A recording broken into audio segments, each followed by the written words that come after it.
नमस्कार। जय हिंद, वंदे मातरम प्यारे साथियों और सभी साथियों को स्वागत करता हूं मैं आज की क्लास में। और प्रिय विद्यार्थियों, आज हम पढ़ने वाले हैं हिंदी साहित्य के इतिहास के आधुनिक काल का पहला कालखंड यानी कि भारतेंदु हरिश्चंद्र युग। ये आधुनिक काल में बहुत अच्छी तरह से पढ़ेंगे, बेहतरीन रूप से पढ़ने की कोशिश करेंगे, ऐसे नोट से पढ़ने की कोशिश करेंगे ताकि एग्जाम में अपना एक भी प्रश्न गलत नहीं जाए।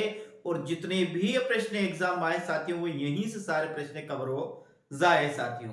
तो हम शुरू करते हैं आज का भारतेंदु युग साथियों।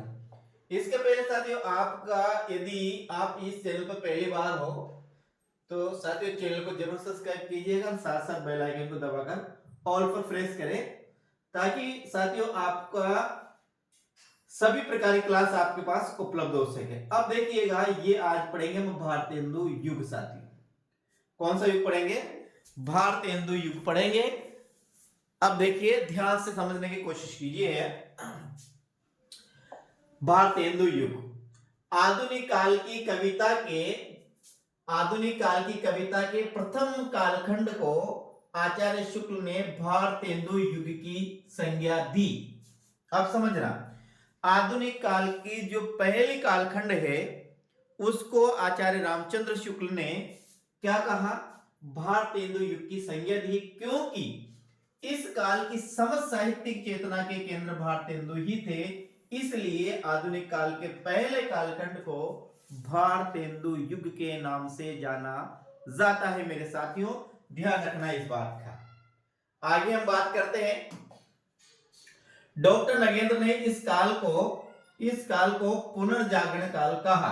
यह भी याद रखना, क्या कहा? पुनर्जागरण काल, यानी कि आधुनिक काल का जो पहला कालखंड है उसे आचार्य रामचंद्र शुक्ल ने कौन सा काल कहा? भारतेंदु युग कहा साथियों। क्या कहा? भारतेंदु युग कहा है। और जिसे आचार्य रामचंद्र शुक्ल ने भारतेंदु युग कहा है उसे डॉक्टर नगेंद्र ने पुनर्जागरण काल कहा साथियों। ये दोनों आपको अच्छी तरह से याद रखना है। भारतेंदु युग और पुनर्जागरण काल, ये दोनों ही आपको अच्छी तरह से ध्यान में रखना है साथियों। तो ये आप इसको इस प्रकार से याद करें, यानी कि जो पहला युग है वो कौन सा है? भारतेंदु युग है। भारतेंदु युग को पुनर्जागरण काल के नाम से भी जाना जाता है साथियों। ये दोनों बातें आपको ध्यान में रखनी है। आगे हम बात करते हैं। भारतेंदु युग का आरंभ 1968 से मानना चाहिए, क्योंकि यहीं से भारतेंदु ने कवि वचन सुधा पत्रिका का प्रकाशन किया। अब देखिए, भारतेंदु युग का आरंभ 1968 से मानना चाहिए, ऐसा यहां पर कहा गया है साथियों। क्या? कि भारतेंदु युग का आरंभ 1968 से मानना चाहिए, क्योंकि यहीं से भारतेंदु ने कवि वचन सुधा का प्रकाशन किया, जबकि समापन 1900 से मानना चाहिए, क्योंकि यहीं से सरस्वती का प्रकाशन हुआ साथियों। सरस्वती का मतलब सरस्वती पत्रिका का प्रकाशन हुआ। ध्यान से समझिए कि क्या कह रही है लाइन, न्यास देखिएगा। हाँ, पुणे न्यास देखते हैं। देखिए, भारतेंदु का आरंभ 1968 से मानना चाहिए, क्योंकि यहीं से भारतेंदु ने कवि वचन सुधा पत्रिका का प्रकाशन किया, जबकि समापन 1990 से मानना चाहिए, क्योंकि यहीं से सरस्वती का प्रकाशन हुआ। ये सरस्वती पत्रिका थी साथियों, जिसका संपादन महावीर प्रसाद द्विवेदी ने किया था। वही सरस्वती पत्रिका है साथियों। इसे 19वीं सदी का विश्वकोश भी कहा जाता है हिंदी साहित्य में, ध्यान रखना साथियों। तो यहां पर देखते हैं, भारतेंदु युग का आरंभ 1968 से होता है और समापन कहां होता है? 1900 से इसका समापन होता है। ये 1868 है साथियों, ध्यान रखना, ये 1868 है, 1900 नहीं है। भारतेंदु का आरंभ 1868 से मानना चाहिए, क्योंकि यहीं से भारतेंदु ने कवि वचन सुधा पत्रिका का प्रकाशन किया, जबकि समापन 1900 से मानना चाहिए, क्योंकि यहीं से सरस्वती का प्रकाशन हुआ साथियों। आगे बात करते हैं। भारतेंदु युग के प्रमुख कवि कौन कौन से भारतेंदु युग के प्रमुख कवि थे उनका आपको अच्छी तरह से नाम याद रखना है। पहला आता है साथियों भारतेंदु हरिश्चंद्र आते हैं, फिर आते हैं बद्री नारायण चौधरी प्रेमगन, प्रताप नारायण मिश्र, ठाकुर जगनमोहन सिंह, अंबिका दत्त व्यास, राधा कृष्ण दास, नवनीत चतुर्वेदी, गोविंद गिल्ला भाई, राधा चरण गोस्वामी और दुर्गादास व्यास साथियों। ऐसे कुल मिलाकर इस युग में जो कवि आते हैं वो 9 कवि आते हैं। 9 ही कवि का आपको ध्यान रखना है। कौन सा? भारतेंदु युग, भारतेंदु हरिश्चंद्र, बद्रीनारायण चौधरी प्रेमगन, प्रताप नारायण मिश्र, ठाकुर जगनमोहन सिंह, अंबिका दत्त व्यास, राधा कृष्ण दास, नवनीत चतुर्वेदी, गोविंद गिल्ला भाई, राधा चरण गोस्वामी और दुर्गादास व्यास साथियों। अब यहाँ बात करते हैं प्रश्न आरपीएससी 2016 में प्रश्न आया था फर्स्ट ग्रेड में कि निम्न में से कौन सा कवि है वो भारतेंदु युग का कवि नहीं है साथियों। ऐसा प्रश्न पूछा था, बिल्कुल साधारण प्रश्न पूछा था। तो आपको ये जो दे रहे हैं ये अच्छी तरह से याद करना है कि भारतेंदु युग में कौन कौन से कवि थे साथियों।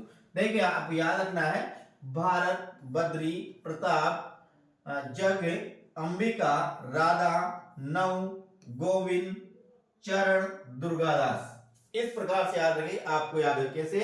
देखो आपको याद रखना है भारत, भारत के बाद आपको रखना बद्री, भारत, बद्री, प्रताप ठाकुर, भारत, बद्री, प्रताप ठाकुर, अंबिका, राधा, नव, गोविंद, राधा चरण, दुर्गादास। क्या? अंबिका, राधा, नव, गोविंद, राधा चरण, दुर्गा दास और भारत, बद्री, प्रताप ठाकुर, जगमोहन सिंह, अंबिका, राधा, नवनीत, गोविंद गिल्ला और राधा चरण गोस्वामी और दुर्गादास व्यास। इस प्रकार से आपको नहीं कवि अच्छी तरह से याद करना है साथियों। आगे बात इनमें से अपना पहला कवि आता है साथियों भारतेंदु हरिश्चंद्र। कौन सा आता है? भारतेंदु हरिश्चंद्र अपने पहले कवि आते हैं। अब हम बात करते हैं भारतेंदु हरिश्चंद्र के विषय में साथियों। अब देखिएगा इनके जन्म की बात करते हैं साथियों तो 1850 में इनका जन्म हुआ और इनका जो निधन हुआ साथियों, मृत्यु हुई वह 1885। यानी कि 1850 से लेकर 1885 तक इनका जीवन काल रहा। मात्र 35 वर्ष साथियों इनका जीवन काल रहा भारतेंदु हरिश्चंद्र का। ये अपन को ध्यान में रखना है। 1850 से लेकर 1885 तक साथियों इनका जीवन काल रहा। जन्म स्थान साथियों काशी, वाराणसी और बनारस। जन्म स्थान है काशी, यानी काशी को वाराणसी भी कहते हैं, वाराणसी को बनारस भी कहते हैं, बनारस को काशी भी कहते हैं। यानी कि 1850 से लेकर 1885 का इनका जीवन काल रहा। जन्म स्थान है काशी, जिसे वाराणसी भी कहा जाता है, जिसे बनारस भी कहा जाता है। उर्दू में ये रसा उपनाम से काव्य रचना करते थे। यानी कि उर्दू में किस नाम से साथियों? रसा उपनाम से ये काव्य रचना करते थे। किसमें? उर्दू की हम बात कर रहे हैं साथियों। आगे पिता गोपाल चंद्र गिरधर दास स्वयं अच्छे लेखक थे, जिनके द्वारा रचित नहुष को हिंदी का प्रथम नाटक माना जाता है। हिंदी का प्रथम नाटक किसे माना जाता है साथियों? तो नहुष को हिंदी का प्रथम नाटक माना जाता है। और ये किसके द्वारा लिखा गया? ये भारतेंदु हरिश्चंद्र के पिता है, जिनका नाम है गोपाल चंद्र गिरधर दास। उनने लिखा नहुष और इस नहुष को हिंदी का प्रथम नाटक माना जाता है। इस प्रकार से हमको याद रखना है साथियों। और भारतेंदु हरिश्चंद्र किस नाम से रचना करते थे? ये रसा और नाम से रचना करते थे साथियों। आगे हम बात करते हैं आधुनिक साहित्य में। क्या है? आधुनिक साहित्य में नव जागरण पुनर्जागरण के अग्रदूत माने जाते हैं। कौन? भारतेंदु हरिश्चंद्र। भारतेंदु हरिश्चंद्र आधुनिक नव जागरण और पुनर्जागरण के अग्रदूत माने जाते हैं साथियों। जैसे भारत में पुनर्जागरण के जो अग्रदूत माने जाते हैं साथियों राजा राम मोहन राय माना जाते हैं, उसी प्रकार हिंदी साहित्य में आधुनिक नव जागरण पुनर्जागरण के जो अग्रदूत माने जाते हैं वो भारतेंदु हरिश्चंद्र ही माने जाते हैं। हिंदी खड़ी बोली के जनक भारतेंदु ही माने जाते हैं। ये भी अपन को ध्यान रखना है। हिंदी खड़ी बोली के जनक कौन है? तो हिंदी खड़ी बोली के जो जनक है वो भारतेंदु हरिश्चंद्र ही साथियों हिंदी खड़ी बोली के जनक माने जाते हैं। दोनों अपन को याद रखना है। क्या? कि हिंदी साहित्य में आधुनिक नवजागरण और पुनर्जागरण के अग्रदूत कौन माना जाते हैं, तो वो भारतेंदु हरिश्चंद्र ही माने जाते हैं। एक ही बात करते हैं, हिंदी खड़ी बोली के जनक माने जाते हैं साथियों, तो वो भी भारतेंदु हरिश्चंद्र ही माने जाते हैं। भारतेंदु की प्रिय विधा नाटक थी साथियों, ये ध्यान रखना। भारतेंदु ने वैसे सभी लिखे, नाटक लिखे, निबंध लिखी, कहानी लिखी, उपन्यास लिखे साथियों, हाँ संस्मरण रेखा सब कुछ लिखे, लेकिन इनकी जो प्रिय विधा थी वो साथियों कौन थी, नाटक थी। इनके काव्य गुरु पंडित लोकनाथ थे। इनके भारतेंदु हरिश्चंद्र के गुरु की बात करते हैं, उनके गुरु का नाम आता है पंडित लोकनाथ आता है साथियों। आगे हम बात करते हैं, भारतेंदु ने अपने जीवन काल में 3 पत्रिकाओं का संपादन किया। कौन कौन सी पत्रिका है, ध्यान रखना, 3 पत्रिकाएं, कवि वचन सुधा है, और एक है साथियों हरिश्चंद्र मैगनीज है, और एक है बाला बोधनी। ऐसे करके साथियों इन्होंने अपने जीवन काल में 3 पत्रिकाओं का संपादन किया। किसने, भारतेंदु हरिश्चंद्र ने। 3 पत्रिका कौन कौन सी है, पहले देखो, भारतेंदु ने अपने जीवन काल में 3 पत्रिकाओं का संपादन किया। एक एक कवि वचन सुधा, हरिश्चंद्र मैगनीज है, और बाला बोधनी है साथियों। कवि वचन सुधा 1868 में, हरिश्चंद्र मैगनीज 1873 में, और बाला बोधनी साथियों 1874 में। इन्होंने 3 पत्रिकाओं का संपादन किया साथियों। आगे हरिश्चंद्र मैगनीज का आरंभ 1873 में हुआ था, जिसका 1874 में नाम बदलकर हरिश्चंद्र चंद्रिका कर दिया गया है। ये आपको अच्छी तरह से नोट लगाकर याद करना है साथियों, यहाँ यानी कि हरिश्चंद्र मैगनीज की जगह हरिश्चंद्र चंद्रिका भी आ सकती है कि भारतेंदु हरिश्चंद्र ने कौन कौन सी पत्रिका, यह हरिश्चंद्र मैगनीज और साथियों हरिश्चंद्र चंद्रिका दोनों ही एक ही पत्रिका के नाम है। यानी कि जो हरिश्चंद्र मैगनीज ने जो पत्रिका 1973 में प्रकाशित की थी, वो हरिश्चंद्र मैगनीज के नाम से प्रकाशित की थी साथियों। किसने, भारतेंदु। लेकिन 1874 में हरिश्चंद्र का नाम बदलकर क्या कर दिया, हरिश्चंद्र चंद्रिका कर दिया गया है। ये अपन को अच्छी तरह से याद रखना है साथियों। आगे हम बात करते हैं, बाला बोधनी का प्रकाशन, बाल बोधनी यानी बाला बोधनी साथियों का प्रकाशन 1874 में हुआ था, जो स्त्रियों के लिए प्रकाशित पहली पत्रिका मानी जाती है साथियों। ध्यान रखना, बाला बोधनी का प्रकाशन 1874 में हुआ, और ये जो स्त्रियों के लिए प्रकाशित पहली पत्रिका मानी जाती है। स्त्रियों के लिए प्रकाशित पहली पत्रिका कौन सी मानी जाती है मेरे साथियों, तो याद रखना 1874 में जो बाला बोधनी प्रकाशित हुई, इसी बाला बोधनी पत्रिका को पहली पत्रिका माना जाता है। किसकी, स्त्रियों की साथियों। 1880 में तात्कालिक साहित्यकारों पत्रकारों ने सार सुधा निधि पत्रिका के सुझाव पर भारतेंदु की उपाधि थी साथियों। ध्यान, भारतेंदु की उपाधि थी साथियों। ये किसके द्वारा दी गई है, ये 1880 में, किसमें, 1880 में किसने, साहित्यकारों और पत्रकारों ने सार सुधा निधि पत्रिका के सुझाव पर भारतेंदु की उपाधि दी।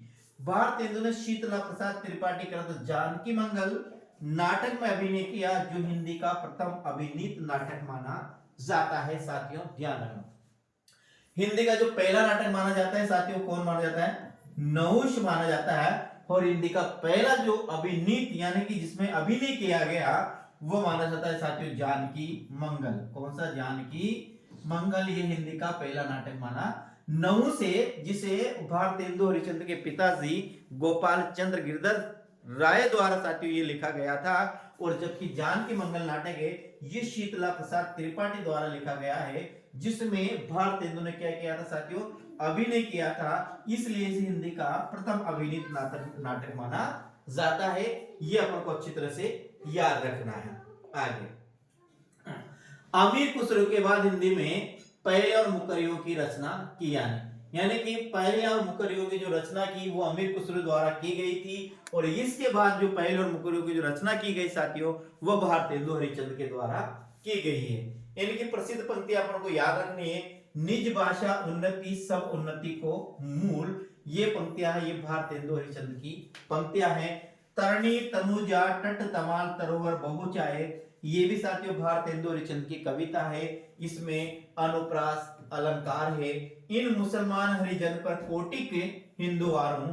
ये जो शब्द है साथियों, ये भी भारतेंदु हरिश्चंद्र के हैं। यहाँ पर साथियों ये रहीम और साथियों रस खान दोनों के लिए ही ये कहा गया है। वैसे साथियों यदि दोनों में आए तो वैसे रस खान और रहीम में आता है, लेकिन इसमें खास करे साथियों यहाँ पर रहीम के रस खान के लिए यह कहा गया है कि इन मुसलमान हरिजन पर कोटि हिंदू वारू। वैसे माना जाता है रहीम और रस खान दोनों हैं। कई रहीम मिलता है, रस खान मिलता है, कई रहीम और रस खान दोनों ही मिलता है। तो आपको ध्यान रखना है ये दोनों निज भाषा उन्नति सब उन्नति को मूल, तरणी तनुजा तट तमाल तरोवर बहुचाए, इन मुसलमान हरिजन पर कोटि हिंदू वारू। साथियों आगे हम बात करते हैं, भारतेंदु ने अपनी कविता ब्रज भाषा में लिखी है। इनकी कृतियों की संख्या लगभग 70 मानी जाती है, जिनमें से प्रमुख यहाँ पर है। किसकी? भारतेंदु हरिश्चंद्र की जो प्रमुख कृतियां मानी जाती है साथियों, कृतियों की जो संख्या है वो लगभग कितनी मानी जाती है?